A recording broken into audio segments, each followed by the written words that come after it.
the session is on enablement and remote work, and I think what the cool sort of thing about that, in our experience, those sort of two things go hand in hand. So I asked Cooper, Matt, and Jared to kind of join me for a discussion, and if anybody has any questions, drop them in the comments. But also, feel free to hop on camera if you'd like to ask a question as well. So yeah, we'll just jump right in. So I guess like for the team, I guess what are some of the things that you guys think about, like, from remote work? What has been some of the things like tactically that you think has really enabled us to scale a team quickly, successfully, like as a remote team?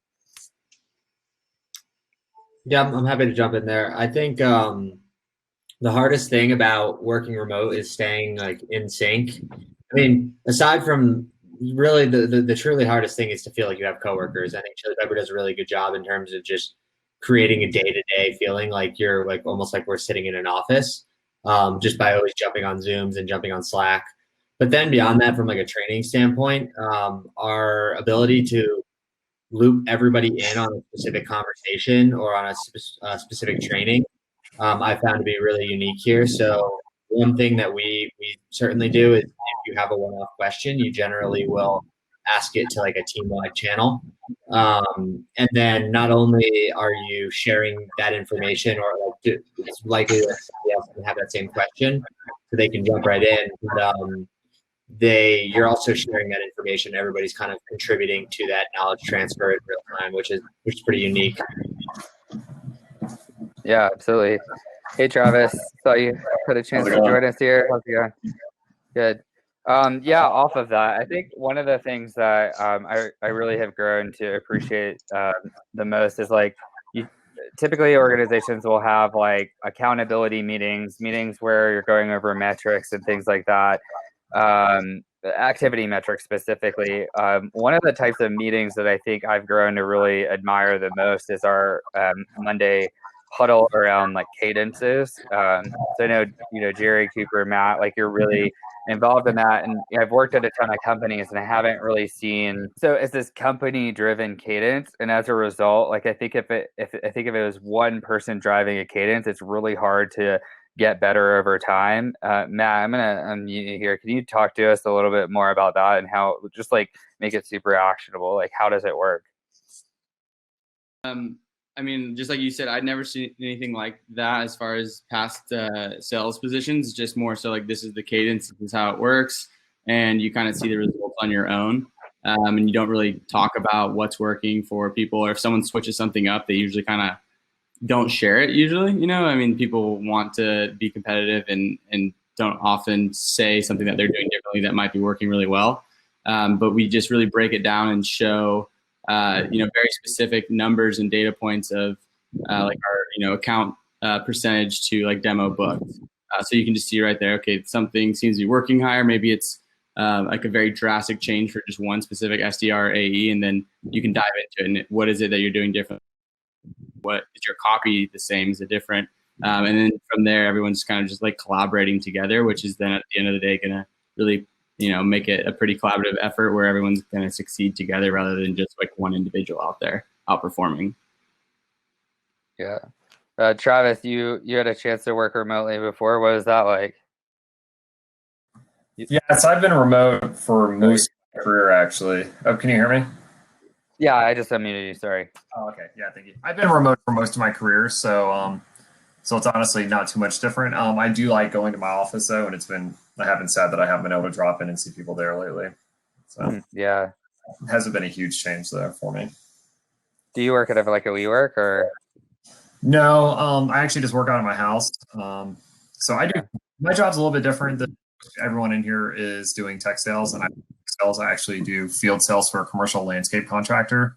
So most of my work has historically been just going to lunches, happy hours, and meeting clients through different organizations I'm a part of, and kind of working the funnel that way. So it's been a little bit different for me in the sense that doesn't exist anymore. I'm creative on how I approach things, but as far as just like workflow and where I'm at, instead of a coffee shop, my house now.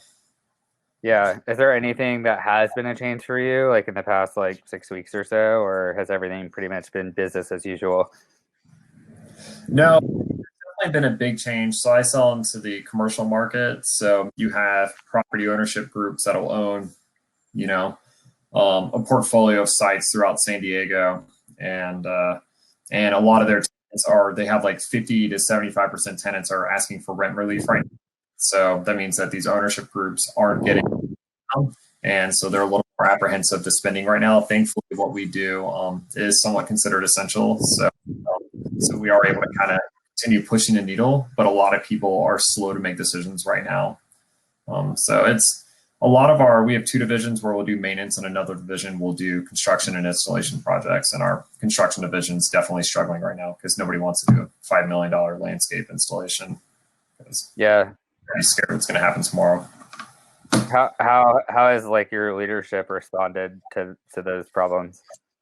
They've done really well with it. They've been super supportive. Our company as a whole we haven't really furloughed anybody, thankfully, and they're putting a lot of effort into making sure that everyone is able to keep their job and continue working and being successful.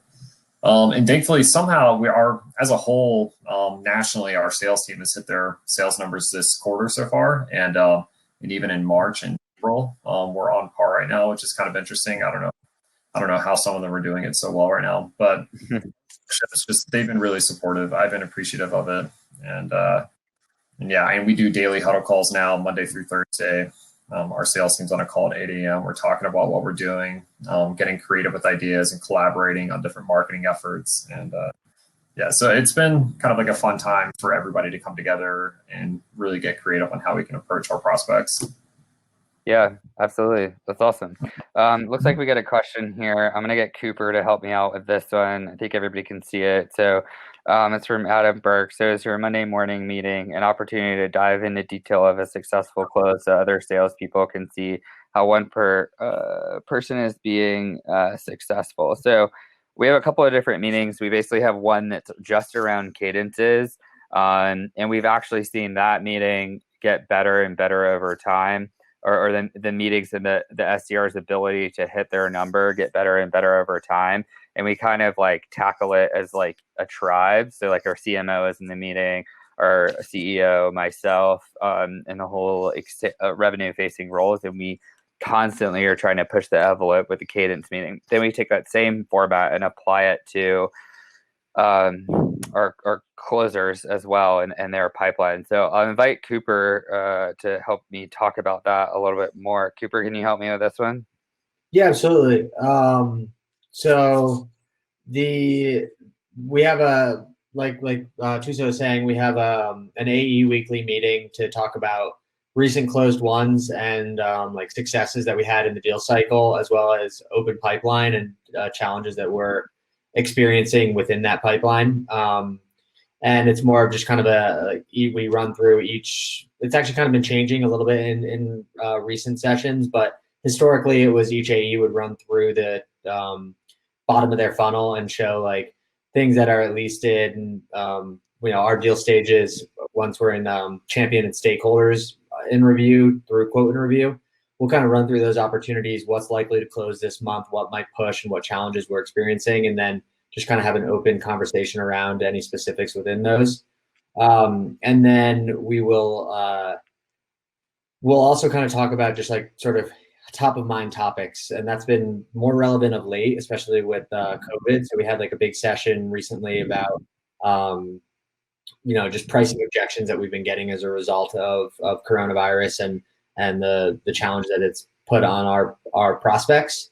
So we'll kind of use it a little bit as an AE focused training session, and then we'll have that second meeting with the SDRs, the CMO, the whole marketing team to talk about just the success of our cadences. And that one's very data driven. So we'll look at open rates across different cadences and reply rates, meeting book rates across different cadences. Any ones that are performing particularly strong, we'll ask that individual that's running that cadence, like what they're doing. They'll pull up the cadence in front of the whole team, and we'll all just have a larger conversation around it. So it allows us to share information even though we're not in the same office. Awesome. Okay, so how have measures for success changed during COVID versus normally? So I'll take this one. So, and the team, feel free to chime in as well. So, one of the cool things I think about this one that is really important, and Cooper and I have talked about this a lot, is this idea of a domino effect inside of a company. And I think if, we talked about fear in the general session, and if you treat, if I sort of impart in our one-on-ones with the team like fear and concern instead of like leadership and certainty and how to navigate challenges and treating it more like a puzzle piece than sort of acting out. I think that's a really important perspective to take, because if you don't respond that way, then you're going to project that onto your sales team, and then the sales team is going to project that back onto the prospect. So as far as measures for success changing over time, one of the things I've been most appreciative of as our CEO is like transparency. So we don't have quotas at Chili Piper. We have targets. The team can talk about that a little bit, but it's this idea of removing stress from the sales rep so that they can perform optimally. And I know that goes against a lot of the conventional wisdom in sort of sales orgs. It's like, especially, it goes against everything I was taught as an AE, 7 years ago. But it really has a positive impact, and I'll let Cooper talk about that a little bit more too. But one of the things that our CEO did was he made the targets really attainable based on what was in the pipeline of that specific person. So one of the things that we do is we go through everyone's OKRs. And instead of these really rigorous quotas that stresses everyone out and like they're arbitrary anyway, you come up with goals that are specifically attainable to that person in the form of an OKR, and then you help and enable the person to actually hit it. And I think that sounds like such a crazy concept, but I think in my personal opinion, it has been really powerful as a sales leader to really enable the team to do that as well. So Cooper, can you talk to us a little bit about that in terms of like your experience, especially over the past couple of weeks with, your personal measurements and sort of the context of the situation that we're in right now? Yeah, absolutely. So like I'm in complete agreement. I love the OKR structure that Chili Piper has in place. I think just having like a really standard flat quota, it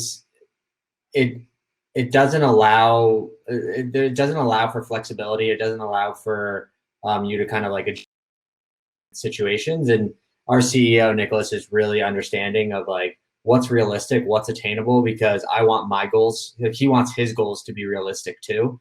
And the only way to do that is to really like put realistic goals in front of us.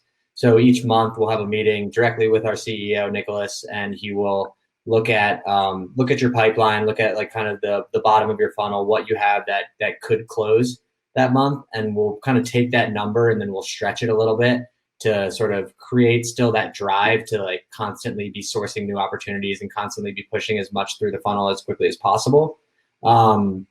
But that's just one metric on how we've done that month. So closing most AEs, it's the only metric they're sort of judged on is, how much business did you close last month or last quarter?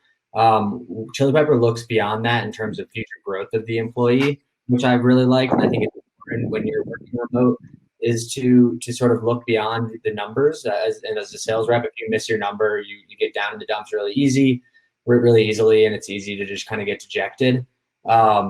And when you're not remote, or when you're not remote, you can have other people rally around you and like kind of pick you up. But when you're remote, you kind of just fester on that. And so our goals are sort of threefold. We have a pipeline goal of building our pipeline, both personally and sort of what we've, like how large we're able to sort of stretch our deals out to. We have our closing goal, and then we have a kind of internal learning goal. So that could be reviewing our calls with Tuso to get like a positive call score of on like 4+ calls. That could be establishing a new theory on how you want to run your calls. You kind of create it with our CEO, and that's really where the most growth happens within our OKRs, and where we're able to feel really strongly coming out of a month. Even if we missed our number, we might hit those other 2 OKRs, and we'll be like happy with what we've done. Yeah. And then Daniel's next. Daniel's on fire with these questions. How does that tie into remote sales? I think he means team. How is it different than an in-person sales team? Is it different? So I've managed predominantly in office, even though most people know me as working remotely, because that's when I, was sort of more active in the community. And so working in the office, there's this such a focus on the end result. And when you are the manager or the CRO or the CEO are constantly pushing your reps to only focus on the end result, it leaves it like not only really stressful, but the opportunity for them to get better is missed. And so if you think of a pipeline as these micro conversions along the way that end up in a sale, and you break it down fundamentally from there, instead of always just like, did it close, did it close, did it close type of culture, which honestly in every in-office environment I've sort of felt. For example, in my one-on-one as a sales manager, if a director or VP is bringing up, activity metrics of a team, instead of like how they can fundamentally get better and the training and the coaching and the concepts that go into that, it's really difficult to elevate the performance and scale it in a team. One of the things I like about a remote culture is we utilize the feature of sharing screen and, focusing on what message did you send out? Who did you target? How did you do it? How did that call sound?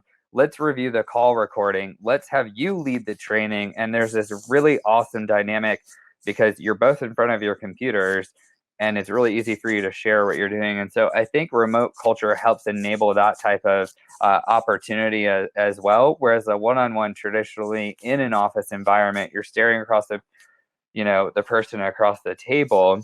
And there's almost this like activity, like, you're not hitting your number. Why are you not hitting your number? You need to make more calls. You need to make more dials. And that sort of idea needs to go away. And I'm totally for setting thresholds. Anybody can make 20 calls a day. But the real thing is we see the majority of our revenue coming from email. So while I believe that we should still be making calls, why would we not double down on where we're strongest and show how that we can fundamentally get better over time in that specific area? And so we really, do the sort of bottoms up approach there where we focus on the how, and everybody meaningfully contributes to these meetings that I mentioned at the top of the call. So I said it a little bit in the main stage, but we tend to focus on the what too much. How many activities did you do? Did you hit your quota? Those type of questions. In my experience, working in offices and working remotely has been a great blessing because you focus on how, and you focus on those micro areas of improvement that, those micro conversions across the funnel, right? You show them better how specifically to use tactics in discovery so that they get better at that. So then the next part of the sale, they can get better at that. And then progressively over time, result in higher conversion rates. And since we've implemented call scoring, the metrics look like an absolute hockey stick from our call coaching structure that we built in this peer-to-peer learning system as well. So yeah, you could probably tell that I believe passionately in the remote working model, and I really do hope that the more companies focus on the revenue aspect of empowering teams there and really focusing on high quality training as well. Okay, so another question. So the one thing go ahead. The one thing I'd quickly add to that, you mentioned the trainings, and I think those have been probably the most unique part of Chili Piper that I've experienced since joining. Is I found that a lot of knowledge transfer in office tends to happen. Like you walk up to your CS rep and you ask them a question. You walk up to, you have a certain question that your VP of sales, corrects, but only to you. And because we're all remote, we have to take advantage of group learning. So every Friday we have a training session. It used to be led by Tuso, where we review somebody's calls and all sort of discuss about it. But lately it's turned into each sales rep leading their own topic, which allows you to become like a master in that topic, almost like a presentation in college where now you're suddenly an expert in that field. And it's really created an incredible learning environment for all of us to grow stronger in the sales profession. Yeah, there's so many times where like a sales manager, I can hear it now, like whether it's my sales manager or even me, um, say, "Yeah, you need to do this, you need to do this, you need to do this." Well, it's not really the best way to get someone to do something. If you want to get someone to do something, the top psychologist in the world, Daniel Kahneman, says that it's better to get them to think that it was their own idea. And so the thinking behind some of that, one of the trainings we did, real quickly for me on the next question, is uh, this idea of a specific concept in the book, Never Split the Difference. Everyone's sort of reading it right now in negotiation. But one of my favorite concepts in the book is getting to know and how that can like unleash. So I knew that I could teach it, obviously, but it would be much more powerful if you have to like present, and then also much more digestible if it's coming from a peer. So imagine if we imparted that same psychology onto our prospects, right? So like I'm saying, well, yeah, I could do this training, but it'd be much more effective if I get the team to actually present. Sure enough, the hypothesis ended up working out. Not only are they getting the concepts better, but it's created a peer-to-peer learning structure. Now, what if that rep imparts that same psychology into how they prospect, right? They're not going to go pitching their product blindly with canned email responses, hoping that it works. They're going to be much more methodical in how they target, what they say, and how they reach out. So those are just a couple extra thoughts on that. So Cora, great question. How has the team been sharing prospect feedback through COVID? If deals have stalled due to risk aversion, how are you helping your prospects work through that and or drive urgency to change now rather than later? Snowball effect of problems. So anybody want to take this question before I jump in? I could touch on it very briefly. Like Jared, you talking? Go ahead. Yeah, can you hear me? I can hear you. Yeah, there you go. Cool. Perfect. So one tactic that a handful of our account executives use, so I'm help out from a technical perspective. So I'm CC'd in all of these threads. It's actually getting to know. So like I've seen both Cooper and Nate, another one of our account executives, use a getting to know question. So is it safe to say, or is it safe to assume that evaluating a tool is no longer on your radar, something like that? It kind of helps to touch base with them. So they can openly say, yes, we had something come up. And then from there, really start to get under the hood a bit. I think some people are kind of starting to, I don't want to say deflect, but kind of push the situation. So really getting under the hood, showing genuine empathy, and really just trying to brain of where their company's at does drive a lot of value. Yeah, one of the things that I've always been really surprised about is like people have been doing business more and more over email. Yeah, I have never had a sales leader, watched a sales leader, or observed any sort of remotely to the concept of this concept of like email coaching. So like you have your calls and you have your like email cadences. There's a lot of white space that goes back and forth in between those two things. And if you aren't making sense of that white space right now, you are missing a shit ton of opportunity. And we did this experimentally a while back, and I started with tag me. When you encounter something, sure enough, to Cooper's point, to this idea of collective learning and growth. If you're really viewing it as collective learning and growth, and everyone sees this objection, everyone knows how to deal with it, then the way that I do it, that's worked really effectively for our team in this collective area, is I always tell the rep, I want you to craft the reply that you would send. And I think they don't like doing that so much, but I have them do it for a reason, because I want them to see the thought process that goes into it. And I can see Matt laughing at me. But what's the thought process that goes into it? Then I do a little tiny bit of coaching, and then they try to do it again. And then I'm like, okay, I'll help you out with this. And sometimes we always as a team come up with a really good answer that we're able to then use in perpetuity, and the sales rep sees the thinking that goes into it. One of the most common things I see with email coaching is salespeople not getting to the heart of the concern of the prospect, and then using tactical empathy in those replies. So that's one of the things as well. So almost always the team is constantly sharing feedback to one another.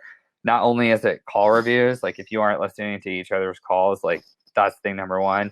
Thing number two, share that email feedback as well, especially the stuff that's tough, but also show where things are have been improved. Like if someone improves, like make sure that you point that out as well. And then if deals have stalled to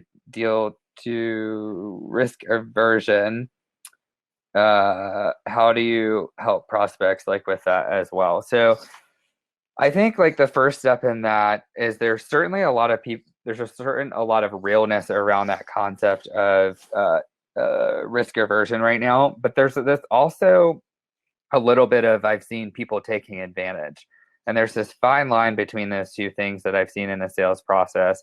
I've even had like a sales rep be so upset by a VP who is saying, we won't do business with you, we don't discount here at Chili Piper, we just can't on the product, and a VP saying, I will not work with you unless you discount, bringing the sales rep to tears, literally. That was Friday. Monday morning, their RevOps person comes in saying, hey, we want to do business with you. So I think like being able to discern what is real and what isn't, and when it is real, treating it as a learning opportunity is the biggest thing. I said through objections, we've been able to still get, meetings, even if the only outcome was learning. And when prospects understand that, they're more willing to take this like more light call than maybe this like traditionally heavy type sales process call. And I think that that's one example of ways that we've adapted in this time. So I think any other comments on that really good question that Cora asked y'all? I think you hit the nail on the head. I mean, the biggest thing is like showing empathy. Like tactical empathy has been coming up time and time again prior to the whole COVID outbreak, just because we were reading Never Split the Difference as a team. And that's another thing that we do that's pretty unique here, is reading sales books as a team and then talking about them. I think you gain a lot more from them as you sort of discuss them. But tactical empathy kept coming up in this book, so we kept discussing it, trying to apply it to our sales process. And then, out of sheer coincidence, this whole really tragic situation's been put upon the entire globe, and we've had to really lean on that empathy throughout our deal cycle. So it was a timely lesson that was already in the works, and one that we've been leaning on a lot throughout the process. Yeah, absolutely. So Cora, to your question, we and this will sort of be the last thing.